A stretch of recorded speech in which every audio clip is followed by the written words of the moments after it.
Where does electricity come from? Well, most of our electricity comes from power plants that use generator to generate the electricity. Okay, then how does a generator work? And how did anyone figure it out in the first place? It's time to get spinning. Ready? Let's go. Electricity, electricity, electricity, electricity. It all started in 1832. That's when Michael Faraday published his work on the many ways of using magnets to create or induce electricity. Faraday wrote that moving a magnet into or out of a coil of wire would create bursts of current, and spinning a copper disc near a magnet made a constant but weak current. A French instrument maker with an unpronounceable name of Hippolyte Pixii read about it and tweaked Faraday's design to make his own hand-cranked generator that he hoped would produce constant and strong current. Pixii spun a U-shaped magnet near coils of wire with iron inside them. When he did this, an interesting thing occurred. The current would go one way, and then a half a turn later, the current would swing back the other way. By spinning the magnet faster, he could get more current, but also make the current swing back and forth faster. We would now call this alternating current, or AC. At that time, however, the sinusoidal current seemed like a negative result. Went to the great French physicist Ampere, who suggested he could fix this problem with a funny device we call a commutator. The commutator had brushes that sometimes the current one way, and the other half of the time took the current the other direction. The result of all this is it changed the alternating current to a current that pulsed, but only went in one direction. Even with the commutator, this machine was not useful for telegraphs, as telegraphs need a constant current, and Pixii's was too bouncy. Poor Pixii died in an accident at age 26, 2 years after his invention, and, as far as we know, never made a dime off his invention. In 1849, a Brussels professor named Nollet made a generator with more and more coils and magnets, eventually creating a behemoth machine with 40 magnets and 16 coils that he called the Alliance.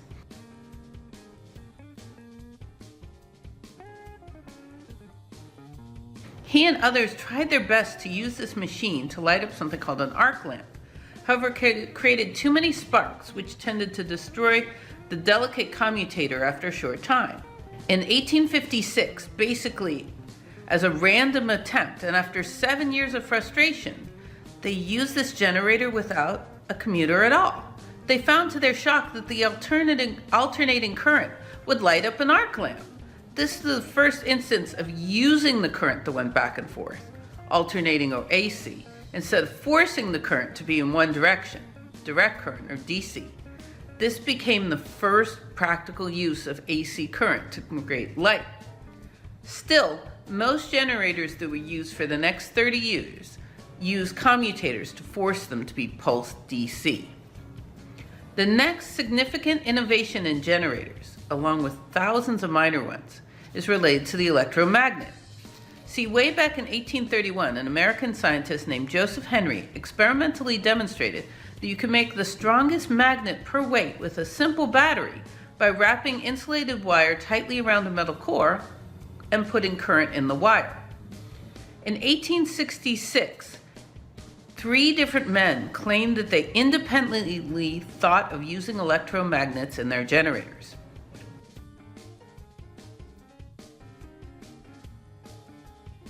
Samuel Varley was a 35-year-old English telegraph operator and self-described disciple of Michael Faraday, who had been playing with generators since he was 17 years old.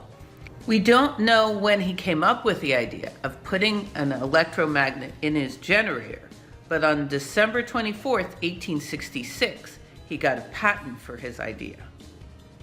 Werner von Siemens was a German scientist who was one of the earliest pioneers in telegraphs, especially in Germany, and eventually created the Siemens Company, which is currently one of the largest electrotechnological firms in the world. Siemens called his device, which had an electromagnet in the generator, a dynamo, for the Greek word for power, dynamis. a name used for most DC generators for good 50 years afterwards.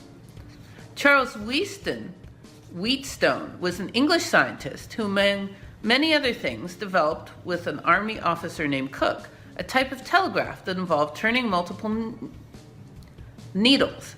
By far, Wheatstone was the most famous of the three, although he got into nearly endless disputes about being the inventor of different discoveries. Both Wheatstone and Siemens announced their discoveries on the very same day. Both Wheatstone and Siemens announced their discovery a full month after Varley got his patent, and on the very same day, and spent years arguing which was the original inventor, basically ignoring the fact that Varley had patented his idea a full month before either of them. Anyway, the idea of all three men was to use electromagnets, coils of current-carrying wire wrapped around iron rods, instead of permanent magnets. These coils needed a DC current to make them stationary magnets. Think if they had AC current, they would be magnet one direction and the other direction, and then one direction, the other direction. As the whole idea was to generate electricity with motion, they didn't want to use a battery. Therefore, they used a generator with bar magnets and commutators to electrify or excite the electromagnet. This was called exciting the coil, and the separate generator was called an exciter. They found to their surprise that spinning coils near electromagnets not only created current in the coil, but also created more current in the electromagnets themselves, as the coils, once they had current in them, became electromagnets too. This is something called a feedback loop. Spinning electromagnets create currents in the coils, and the coils act like electromagnets, which create more current in the original electromagnets and make them stronger, so they in turn create more current in the coils. Woo! This effect was called self-excitation and led to some very powerful generators. Note that energy is conserved, or you can't get something for nothing, meaning these generators produce more power, but were correspondingly harder to rotate. It was the introduction of the electromagnet into the generator that first made it viable to generate enough electricity to light up whole cities. Although at first, most people use the commutator to make the light up whole cities. These generators could be used as AC generators, or they could be used as DC generators with the commutators to make them pulsed. For many years, people used the commutators to get that pulsed. Let me do it again. Although at first, most people used the commutators to get that pulsed DC current, and it was only a few brave visionaries who wanted to use AC directly. One of the brave visionaries was named Nicholas Tesla. In 1887, he invented what is called a multi-phase AC generator. In this system, you spin multiple separate coils around the electromagnets. The idea is the different coils get the same alternating current, but the current is out of step with each other. The alternating current is then transmitted over more wires, but with significantly more power as well. For example, three-phase generators use 3 wires instead of 2 wires, but they also transmit 3 times the power as a 2 wires would. In addition, multi-phase current can be used to make stronger motors. For these reasons, we use 3-phase generators in our power plants today. We also use electromagnets in our generators today. The only difference is the big difference is that the original electromagnets were powered by a separate generator. And modern power plants use a battery to start the current in the electromagnet and then divert some of the current produced in the generator with electronics to make it DC back into the coils to make them electromagnets. This all sounds pretty complicated, but in its base, all generators generate electricity by spinning electromagnets near coils of wire. That's it. So that's how we get most of our electrical energy. By the way, there was another use of induction in the 1800s, and that was in the invention of the telephone. How a shy teacher invented the telephone because of his love of the father and for a deaf woman who could never use it is next time on The Secret History of Electricity.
Electricity, electricity, electricity,